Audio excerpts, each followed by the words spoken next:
মধ্যপ্রাচ্যে আবারও উত্তেজনা চরমে। যুক্তরাষ্ট্র ও ইরানের মধ্যে চলমান যুদ্ধবিরতির মাঝেই নতুন করে সংঘাত ছড়িয়ে পড়েছে পুরো অঞ্চলে। আজ বুধবার লেবাননে ইরানপন্থী গোষ্ঠী হিজবুল্লাহকে লক্ষ্য করে ভয়াবহ বিমান হামলা চালিয়েছে ইসরায়েল। এরপরই পাল্টা জবাব দিয়েছে ইরান। রয়টার্সের তথ্য অনুযায়ী ইরান ও তাদের সমর্থিত গোষ্ঠীগুলো ইরাক, কুয়েত এবং কাতারে ড্রোন ও ক্ষেপণাস্ত্র হামলা চালিয়েছে। বাগদাদে মার্কিন দূতাবাসের কাছে ড্রোন হামলার ঘটনা নিশ্চিত করেছে যুক্তরাষ্ট্র।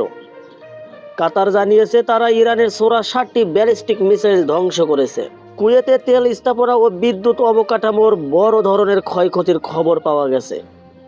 এদিকে সবচেয়ে বড় খবর, বিশ্বের অন্যতম গুরুত্বপূর্ণ তেল রুট হরমুজ প্রণালী আবারও বন্ধ করে দিয়েছে ইরান।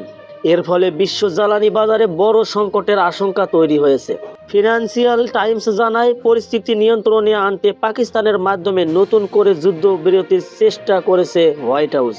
মধ্যপ্রাচ্যের এই উত্তেজনা কোথায় গিয়ে থামবে? বিশ্ব কি নতুন এক বড় সংঘাতের দিকে এগোচ্ছে? সেদিকেই এখন তাকিয়ে পুরো বিশ্ব।